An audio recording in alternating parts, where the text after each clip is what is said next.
Okay, so hey you guys, I welcome all of you in my channel, the Rahul Bhaduria classes, class 11th physics. This video is for Greenland Convent School students. Guys, आप सब video देख रहे हो, मुझे बड़ा अच्छा लगता है जब आपके कमेंट्स आते हैं. प्लीज़ अपने कमेंट्स को कंटिन्यू करते रहिए, जो दिक्कत है वो बताते रहिए, अच्छा लग रहा है तो बताते रहिए. प्लीज़ वीडियो देखते रहिए क्योंकि ये वीडियो है आपके लिए. ये मेहनत हो रही है आपके लिए, पढ़ाई आपकी ताकि पढ़ाई कंटिन्यू होती रहे और इस कोरोना काल में हम सेफ स्टडी कर सकें. That is why I am here to tell you about the physics, the concept of physics, and the next topic of physics is relative motion in 2 dimension. आज हम 2 डायमेंशन रिलेटिव मोशन इन 2 dimension यानी कि 2 dimension में relative motion को पढ़ने वाले हैं. Relative motion इन 2 dimension.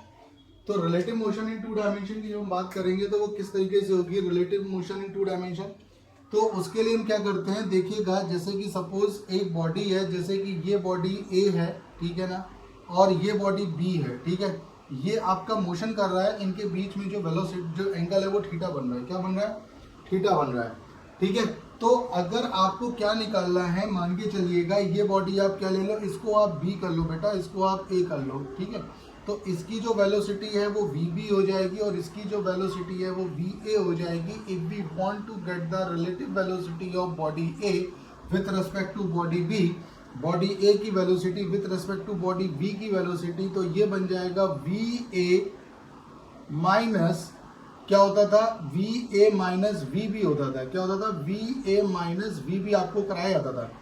तो ये हो जाएगा वी ए प्लस करके हम क्या कर देते थे, इसे माइनस. तो बेसिकली आपको अगर रिलेटिव मोशन चाहिए तो बी की जो डायरेक्शन है वो अपोजिट होगी. अगर वी ए बी निकालना चाहते हैं तो रिलेटिव वेलोसिटी ऑफ बॉडी ए के लिए आपको बी की वेलोसिटी क्या करनी पड़ेगी, निगेटिव करनी पड़ेगी. समझ में आ रहा है? तो निगेटिव इन द सेंस आप इसको निगेटिवली इस डायरेक्शन में आप आगे बढ़ाते हो और ये क्या मिल जाता है आपको, वी बी. इस दौरान इसके बीच का जो एंगल बन जाता है वो बन जाता है 180 माइनस थीटा, ठीक है. इसका जो रिजल्टेंट है बेसिकली एक, अब जिसके लिए देखिएगा दोनों वेक्टर्स हैं, एक वेक्टर बी है एक वेक्टर ए है, दोनों के बीच का एंगल 180 माइनस थीटा. ये रिलेटिव के लिए काम कर रहा है. अगर दोनों इंडिविजुअल काम कर रहे हैं then it's okay, no problem.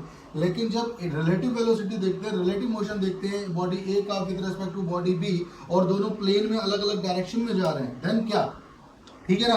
तो क्या उस कंडीशन में ये काम करता है, जब दो अलग अलग डायरेक्शन में जा रहे होते हैं तो वी ए बी का मतलब एक जैसे कि वेलोसिटी ऑफ बॉडी है विद रिस्पेक्ट टू बी, यानी कि ए बॉडी की वेलोसिटी बी के रिस्पेक्ट में क्या महसूस होगी आपको.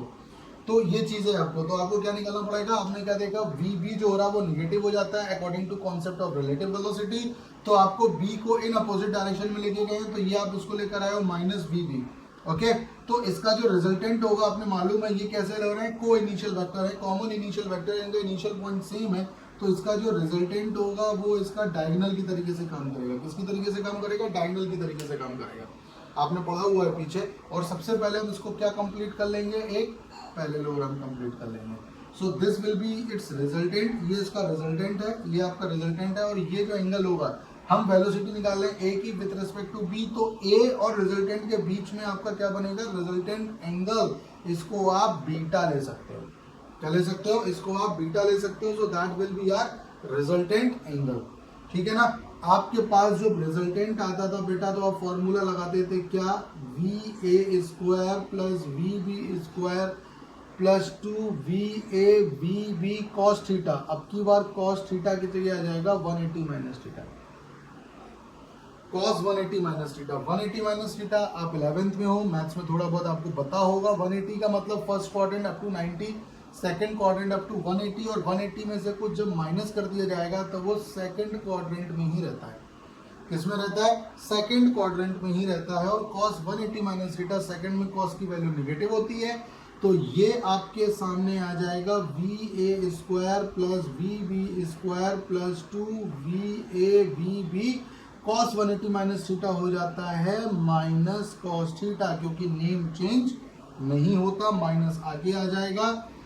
तो आपके सामने आ जाएगा V A square plus V B square minus हो जाएगा माइनस का 2 V A V B cos theta. बेटा ये रिजल्टेंट आपके लिए काम करना शुरू कर देता है. उसके बाद ये डिपेंड करता है कि ये एंगल कितना है, ठीक है ना. तो ये रिजल्टेंट आपको मिलेगा जब दोनों आपके को इनिशियल वेक्टर है और दोनों किसी एंगल पर अलग अलग डायरेक्शंस में जा रहे हैं, in that case we will get that result. उस केस में हमको क्या मिलेगा, ये रिजल्ट आपको देखने को मिलेगा, ठीक है ना। और आप जब निकालते थे टेन थीटा, यानी कि टेन थीटा नहीं टेन बीटा रिजल्टेंट एंगल,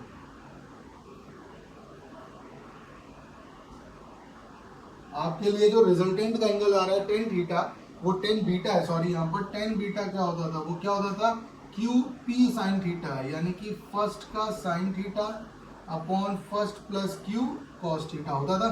तो इसका मतलब हो जाएगा V A sine theta, V A और क्यू की जगह आ जाएगा वी बी, और साइन थीटा है ना बेटा, तो ये बन जाएगा 180 माइनस थीटा। क्या बन जाएगा 180 माइनस थीटा। बस इतना ध्यान रखिएगा, आपका ये कॉन्सेप्ट क्लियर हो जाएगा, ठीक है। तो ये कॉन्सेप्ट क्लियर हो जाएगा। मैं यहाँ पर आपको कुछ भी रटाने की कोशिश नहीं कर रहा हूँ, सिर्फ बेसिक सी चीज़ें जो बताने की कोशिश कर रहा हूँ। तो I am here to tell you, not to, I am here to guide you, not to just forcing something to you. नहीं रट लो रट लो रट लो, कुछ नहीं यार, जस्ट समझ लो उसे और बता लो कि सर समझ में आ रहा है कि नहीं आ रहा है, ठीक है ना। तो ये चीज़ें करिए प्लीज़, उसको समझने के लिए बस लगे रहिए, कोशिश में करते रहिए। कोई दिक्कत है, नंबर है, आप कांटेक्ट कर सकते हैं, ठीक है ना। आप उसको पढ़ते रहिए आराम से। कोई दिक्कत है, कुछ एक्स्ट्रा चीज़ें चाहिए तो आप बताइए, I will tell you, I am here for you, ठीक है ना। और बस पढ़ाई शुरू कर दीजिए, यहाँ वहाँ फालतू की चीज़ों के चक्कर में मत पड़िएगा, बस इतना मेरा रिक्वेस्ट है, ठीक है। जस्ट आप अपने स्किल्स देखिए कि सामने वाले के स्किल्स क्या है, उस स्किल्स के अकॉर्डिंग आप उसे जज करिएगा, ओके। तो ये आपके लिए निकल के आता है, ये आ जाएगा रिजल्टेंट वेलोसिटी। अगर दो बॉडी किसी अलग अलग डायरेक्शन में जा रहे हो तो relative velocity in two dimension यहाँ पे काम करता है, और ये उसका रिजल्टेंट आ जाएगा 180 माइनस थीटा जो आएगा रिजल्ट, आप उसको निकाल सकते हो। तो आना क्या है, जरा आपको थोड़ा सा मैं रब कर देता हूँ। जैसे 180 साइन 180 माइनस थीटा साइन में तो यही रहेगा, तो ये तो बन जाएगा वी ए साइन थीटा, और ये वी ए का तो वी ए रहेगा 180 minus cos 180 minus theta minus हो जाएगा, तो ये हो जाएगा minus V B cos theta, और ये आ जाएगा टेन बीटा, ये रिजल्टेंट एंगल आ जाएगा आपके लिए, ओके। तो ये रिजल्ट आपके सामने बन जाता है। तो ये आ जाएगा relative motion in two dimension, यानी कि जब भी कोई बॉडी दो अलग अलग डायमेंशन में मोशन कर रही है, तो किसी एक बॉडी को जिसकी भी निकालनी है, आपको एक ही निकालनी है बी की। जैसे कि आप ये कह सकते हो कि ये कार जा रही है यहाँ पर, ठीक है, और यहाँ पर जा रहा है क्या, स्कूटर, दोनों अलग अलग जा रहे हैं।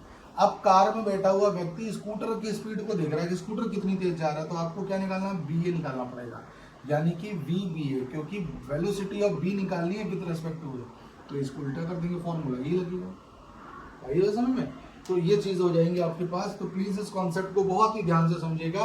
इसी कॉन्सेप्ट पे आज मैं आपको रेन एंड मैन प्रॉब्लम्स बताने जा रहा हूँ, ठीक है।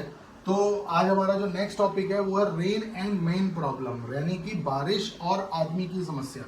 लाइक सपोज अगर बारिश हो रही है और बारिश में अगर आप चल रहे हो, ठीक है ना, बारिश हो रही है और बारिश में अगर आप चल रहे हो तो आपको बारिश की बूंदें लगेंगी। आपने देखा कि क्यों ना हम तेजी से भाग लें, आपने देखा कि क्यों ना हम तेजी से भाग लें, और आपने भागना शुरू किया, तो अभी बारिश होगी, कोई दिक्कत नहीं, आप एक्सपीरियंस कर सकते हो।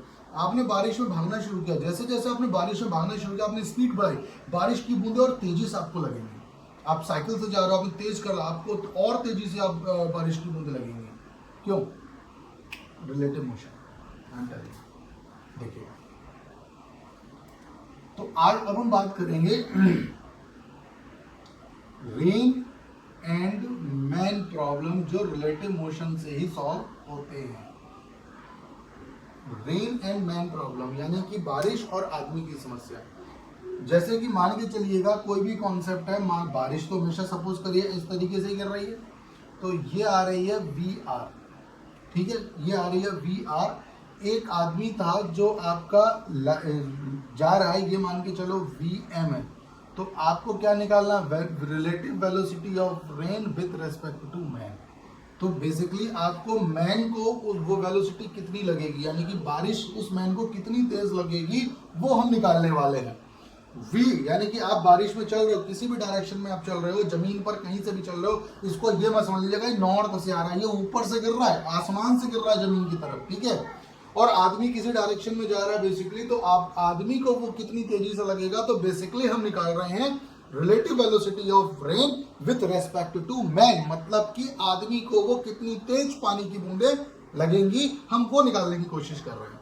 तो हमें निकालना पड़ेगा with respect to man, A R M V R M, तो वेरी ऑब्वियसली बेटा ये उसी की तरीके से हो जाएगा, कुछ इस तरीके से चेंज हो जाएगा। मतलब अगर आपको रिजल्टेंट चाहिए होगा तो आप m को आपको अपोजिट लाना पड़ेगा, तो यहाँ पर आपको m मिलेगा और रिजल्टेंट ये आपका वी आर आ जाएगा और रिजल्टेंट इसके बीच में होगा, इनके बीच में एंगल 90 डिग्री का है। तो आप इस तरीके से निकाल लोगे, ये ओ ले लो, इसको ए ले लो, इसको बी ले लो, इसको सी ले लो, ये आपको रिजल्टेंट कहाँ मिलेगा, इस डायरेक्शन में मिलेगा। क्यों? क्योंकि जो वीएम आ रहा है वो निगेटिव हो रहा है रिलेटिव मोशन के तहत, तो जो भी डायरेक्शन पॉसिबल थी उसके अपोजिट डायरेक्शन में आपको इसका रिजल्टेंट मिलने वाला है। ये मैंने आपको अभी पिछले कॉन्सेप्ट में समझाया था।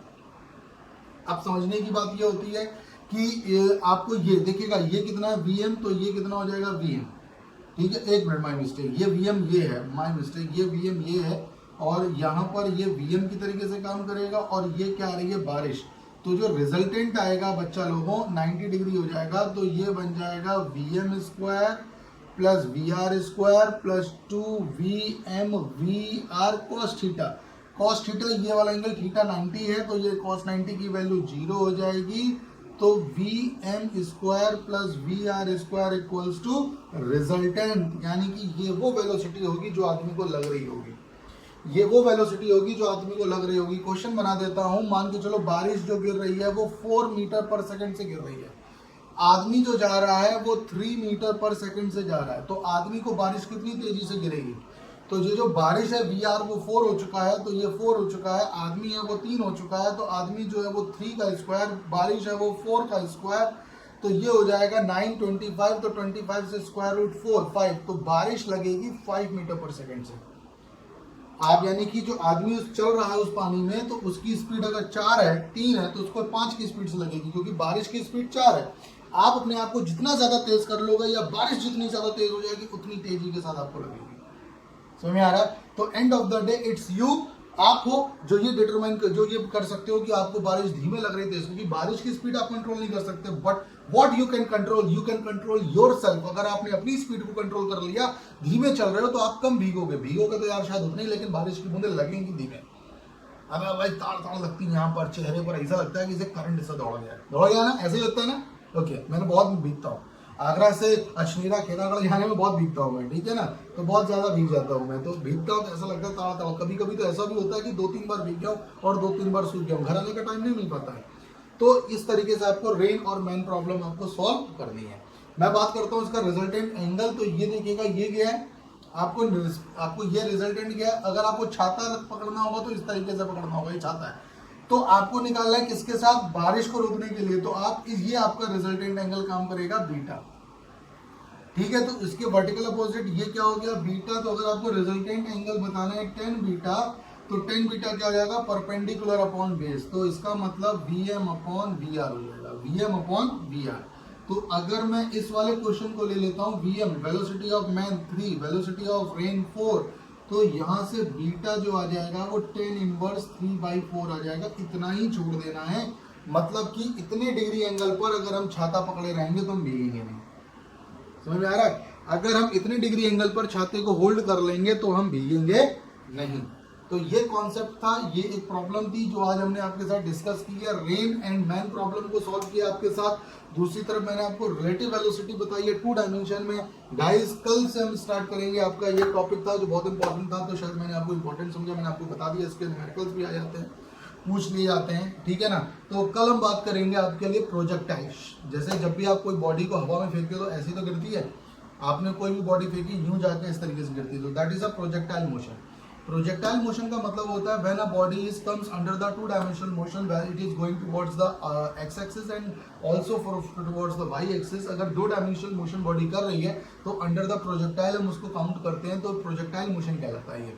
बाकी डिटेल हम कल करेंगे, आने वाले 2 से 3 दिन और इसमें लगेंगे और ये चैप्टर नंबर 4 हमारा कंप्लीट हो जाएगा, ठीक है ना। चैप्टर नंबर 4 हमारा कंप्लीट हो जाएगा और हम लगातार आगे बढ़ रहे हैं। एक और बहुत ही इंपॉर्टेंट बात आपको बता दूं, इस महीने में या कभी भी स्कूल की तरफ से आपको ये कंफर्मेशन मिल सकता है कि आपकी यूटी बना रहा है, ठीक है। ज्यादा बड़बड़ाइएगा नहीं, ज्यादा स्कूल में कॉल मत करना मत शुरू कर दीजिएगा, वरना कहेंगे भदौरिया सर ने क्या ये लीक कर दिया। तो बेवकूफों की तरह हरकतें मत करिएगा, वो आपको बहुत पहले बता दिया जाएगा, स्कूल की तरफ से कंफर्मेशन आ जाएगी। और मैं सिर्फ अपना बता रहा हूँ कि जनरली इस महीने सितंबर में होते हैं। वो डेट कभी भी हो सकती है, वो 20 तारीख हो सकती है, 25 हो सकती है, आपको इन्फॉर्मेशन दे दी जाएगी। तो प्लीज स्कूल में कॉल करके ज्यादा ड्रामे मत करिएगा कि सर यूटी कब से, यूटी कब से, यूटी कब से, कैसे करना है। वो अपने आप कॉल करेंगे आपको, ठीक है। एज अ टीचर मुझे लग रहा है आपको इतना टाइम मिलना चाहिए। मैं आपको सिलेबस बता देता हूँ, 1 2 3 4 फर्स्ट 4 चैप्टर, जिसमें से उसमें अगर मैं बात करूँ कि जो पहले चैप्टर में फिजिकल वर्ड था, उसमें से कुछ टेबल होंगी। अगर आपके पास बुक एनसीईआरटी की टेबल है, मतलब कि कौन सी डिस्कवरी किस साइंटिस्ट ने की, कौन सा कॉन्सेप्ट किस साइंटिस्ट ने डेवलप किया, कौन सा साइंटिफिक फिनोमेना किसने देखा है, कहाँ के थे, इस तरीके से 2-3 टेबल होंगी। आपको सिर्फ उन टेबल को याद करना है बस, और कुछ नहीं करना। आपके एनसीईआरटी में होंगी, आपके पास कोई रिफ्रेशर है उसमें होंगी, तो केवल टेबल, बेटा बिल्कुल साफ शब्दों में बता रहा हूं, ओनली टेबल आपको तैयार करना है, बाकी कुछ तैयार नहीं करना, ठीक है ना। और पहले 3-4 चैप्टर जो यहां तक हो चुके, प्रोजेक्टाइल मोशन तक, प्रोजेक्टाइल मोशन तक, क्योंकि आपका पेपर बन चुका है, प्रोजेक्टाइल मोशन तक वो बन चुका है, यहीं तक आएगा, पढ़ा हम कितना भी, ठीक है ना। और प्लीज स्कूलों में कॉल करके उनको परेशान मत करिएगा कि सर कब से यूटी है, कब से यूटी है, कब से यूटी है। बेवकूफ़ी मत करिएगा, क्योंकि आपका टाइम बता देता हूँ, सिलेबस बता दिया है, तो आप परेशान मत करिएगा किसी को, ठीक है ना। आपको बहुत पहले इन्फॉर्मेशन मिल जाएगी, कैसे होंगे वो बता देंगे, तो आपका काम है सब तैयार करिएगा, ठीक है। तो इतना करिए, ठीक है गाइस, कल मिलते हैं, बाय बाय, सी यू।